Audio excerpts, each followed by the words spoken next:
ഒരുപാട് സങ്കടങ്ങൾ ഉള്ളിലൊളിപ്പിച്ച് സന്തോഷങ്ങൾ മാത്രം പുറത്തു കാട്ടി കുടുംബത്തെ ഒന്നായി നിർത്താൻ ഒരമ്മ കടന്നുപോകുന്ന ജീവിത യാഥാർത്ഥ്യങ്ങൾ മറ്റൊരു വ്യക്തിക്കും ഒരിക്കലും മനസ്സിലാകില്ല. ഭൂമിയോളം താഴാനും സ്നേഹം കൊണ്ട് മനസ്സുകളെ കീഴടക്കാനും അമ്മയോളം മറ്റാരുണ്ട്? അതുകൊണ്ടാകണം അമ്മയുടെ സാന്നിധ്യം വീടിനെ അത്രത്തോളം പ്രകാശപൂരിതമാക്കുന്നത്. മറിയമെന്ന അമ്മയും അങ്ങനെയായിരുന്നു. അവളുടെ ലോകം ആ തിരുക്കുടുംബമായിരുന്നു. കുടുംബങ്ങൾ തിരുക്കുടുംബങ്ങളാക്കാൻ വീട് തങ്ങളുടെ ലോകമാക്കി മാറ്റുന്ന ഓരോ അമ്മയ്ക്കും മറിയത്തിൻ്റെ മുഖം തന്നെയാണ്. രാത്രിയിൽ സൂര്യനുദിക്കുമോ?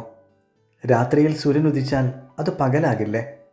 അന്ധകാരത്തെ സൂര്യപ്രകാശം ഇല്ലാതാക്കില്ലേ? നീതിസൂര്യനായ ഈശോ ജനിച്ചത് രാത്രിയിലായിരുന്നു. പാപവും മരണവും അന്ധകാരം സൃഷ്ടിക്കുമ്പോൾ ലോകത്തിൻ്റെ പ്രകാശമായവൻ നമ്മുടെ ജീവിതത്തിലെ ഇരുട്ടകറ്റാൻ ഭൂമിയിൽ ജാതനായി. പുറത്തിരുട്ടായാൽ എങ്ങനെയെങ്കിലും നമുക്കത് മറികടക്കാം. എന്നാൽ മനുഷ്യൻ്റെ ഉള്ളിൽ അന്ധകാരം ബാധിച്ചാലോ?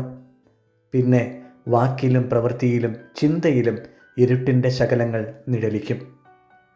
നമ്മുടെ ഉള്ളിൽ വെളിച്ചം പകരാൻ പാപമാകുന്ന അന്ധകാരത്തിൽ നമ്മൾ തപ്പിത്തടയുമ്പോൾ നീതി സൂര്യനായി നമുക്ക് പ്രകാശം നൽകാൻ അവൻ നമ്മിലൊരുവനായി ജനിച്ചു. ഉള്ളിലെ പ്രാർത്ഥന ഒന്നു മാത്രമാകട്ടെ: എൻ്റെ ഉള്ളിൽ നീതി സൂര്യനായി നീ ജനിക്കണമേ. അങ്ങനെ എന്നിലെ അന്ധകാരം വെളിച്ചമായി മാറട്ടെ, ഞാനും മറ്റുള്ളവർക്ക് പ്രകാശമാവട്ടെ.